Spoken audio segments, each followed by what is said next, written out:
হয় সমাগত পঞ্চায়ত নিৰ্বাচন আৰু পঞ্চায়ত নিৰ্বাচনক লৈ এক উখল মাখল পৰিৱেশ বিৰাজ কৰিছে সমগ্ৰ ৰাজ্যত।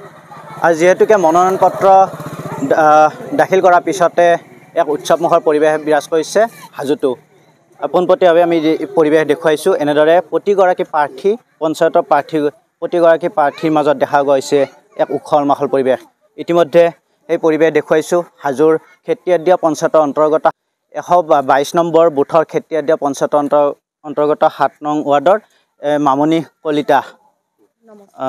পোনপ্ৰথমে আপোনাক বিহুৰ আগতীয়াকৈ শুভেচ্ছা জনাইছোঁ। কি ক'ব আজি যেহেতুকে বিজয় সাব্যস্ত হৈছে? বিজয় সাব্যস্ত হৈছোঁ উজান টকৰা দিয়া ৰাইজে মোক চিলেক্ট কৰিছে। তেনেকৈ মই প্ৰতিদ্বন্দ্বিতা নাই, সেনেকৈ মই বিনা পণ্ডিততাৰে জয় হৈছোঁ। কেনেদৰে আগবাঢ়িব ৰাইজৰ সেৱাৰ বাবে? ৰাইজৰ সেৱাৰ বাবে মই ভাল কাম কৰিম বুলি মানে কথা দিছোঁ। বিশেষকৈ আমি অন্য এটা প্ৰসংগলৈ আহিছোঁ। যিহেতু খেতিয়াদিয়া পঞ্চায়তৰ পূৰ্বে বহু অভিযোগ আছিলে দুৰ্নীতিৰ, আপুনি তেনেকুৱা হ'ব নেকি?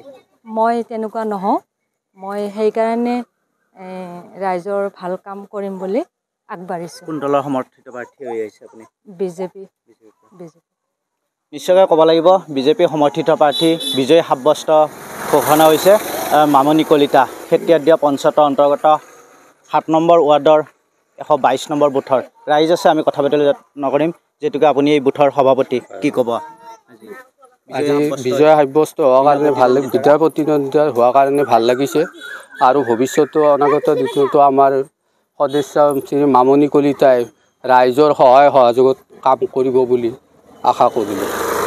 ৰাইজ ওলাই আহিছে, ৰাইজৰ পৰা আমি মতামত জানিবলৈ চেষ্টা কৰিম। যিহেতুকে আপোনালোকৰ অঞ্চলত বহুতো সমস্যা আছে, কেনেদৰে এই প্ৰতিদ্বন্দ্বী প্ৰাৰ্থীগৰাকীৰ লগত কেনেদৰে আগবাঢ়ি যাব?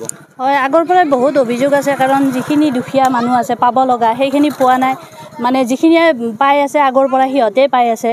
গতিকে এইবাৰ আমি আৰু বেলেগ প্ৰতিদ্বন্দ্বী বিচৰা নাই। এই মামনি কলিতাকে এইবাৰ আমাৰ ফালৰ পৰাই দিছোঁ। 7 নম্বৰ। কেনেকুৱা ধৰণৰ সমস্যা আছে? সমস্যা আছে ধৰি লওক, আমাৰ ইয়াত চাকৰিৰ সংখ্যা নাই, কম প্ৰায়ভাগ মানুহে চাকৰি আছে। প্ৰায় খেতি বাতি বা হাজিৰা কামলা কৰি থাকে, কিন্তু সেইখিনি মানুহে ভোগ কৰিব পৰা নাই।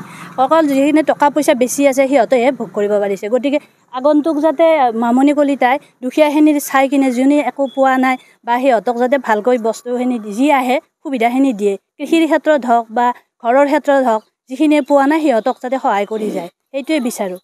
নিশ্চয়কৈ ধন্যবাদ জনাইছোঁ। আমি পুনৰ আহিছোঁ বাইদেউগৰাকীৰ মাজলৈ। যিহেতুকে সমস্যা বহুত, অঞ্চলবাসীও আপোনাক আশা কৰিছে, কেনেধৰণে আগবাঢ়ি যাব বা কি কি সমস্যাৰ লগত আগবাঢ়ি যাব? গোটেই সমস্যাৰে জড়িত হ'ম মই।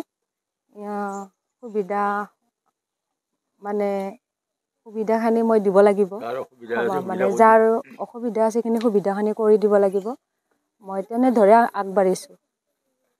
সেনেকৈ সম্পূৰ্ণৰূপে আগবাঢ়ি যাব ৰাইজৰ লগত? সম্পূৰ্ণ ৰাইজৰ লগতে। কোনো ধৰণৰ দুৰ্নীতি নাই, নহ'ব তাৰমানে। নিশ্চয়কৈ ধন্যবাদ জনাইছোঁ। যিহেতুকে সমাগত পঞ্চায়ত নিৰ্বাচন আৰু পঞ্চায়ত নিৰ্বাচনক লৈ এক উখল মাখল পৰিৱেশে বিৰাজ কৰিছে তীৰ্থনগৰী হাজোত কেইবাখনো পঞ্চায়তৰ বিনা প্ৰতিদ্বন্দ্বিতাৰে কেইবাগৰাকী প্ৰাৰ্থী জয়ী সাব্যস্ত হৈছে। ইতিমধ্যে সেই পৰিৱেশ দেখুৱাইছোঁ। যিহেতুকে মই উপস্থিত আছিলোঁ খেতিয়াদিয়া পঞ্চায়তৰ অন্তৰ্গত হাজোৰ টুকুৰাদিয়াত। আৰু টুকুৰাদিয়াত এই মনোনীত প্ৰাৰ্থীগৰাকী বিজেপিৰ সমৰ্থিত প্ৰাৰ্থী মামনি কলিতা আৰু বিজয় সাব্যস্ত হোৱাৰ লগে এনেদৰে উখল মাখল পৰিৱেশ বিৰাজ কৰিছে। আমি পোনপ্ৰথমে সেই দেখুৱাইছোঁ পৰিৱেশ। সকলোৱে একেমুখে ক'ব লাগে জয় বুলি। মামনি কলিতাৰ জয়, ৰাইজৰ জয়। বিজেপি জিন্দাবাদ, বিজেপি জিন্দাবাদ, বিজেপি জিন্দাবাদ, জিন্দাবাদ জিন্দাবাদ, বিজেপি জিন্দাবাদ, জিন্দাবাদ জিন্দাবাদ, বিজেপি জিন্দাবাদ, জিন্দাবাদ জিন্দাবাদ, হিমন্ত বিশ্ব শৰ্মা জিন্দাবাদ, জিন্দাবাদ জিন্দাবাদ, নৰেন্দ্ৰ মোদী জিন্দাবাদ, জিন্দাবাদ জিন্দাবাদ। হয়, এনেদৰে উৎসৱমুখৰ পৰিৱেশে বিৰাজ কৰিছে তীৰ্থনগৰী হাজোত। আৰু দেখুৱাইছোঁ পোনপ্ৰথমে বিজয় উল্লাস দেখা পোৱা গৈছে মামনি কলিতাক লৈ। যিহেতুকে খেতিয়াদিয়া পঞ্চায়তৰ অন্তৰ্গত 7 নম্বৰ ৱাৰ্ডৰ 122 নম্বৰ বুথৰ এইগৰাকী বিজয়ী প্ৰাৰ্থীগৰাকীক লৈ এতিয়া উখল মাখল পৰিৱেশ। পোনপটীয়া সম্প্ৰচাৰ এনিভাৰ 24 দৰ্শালত দেখুৱাৰ বাবে আমি আহি উপস্থিত হৈছিলোঁ হাজোৰ পৰা মই মৃদুল মজুমদাৰ, এনিভাৰ 24।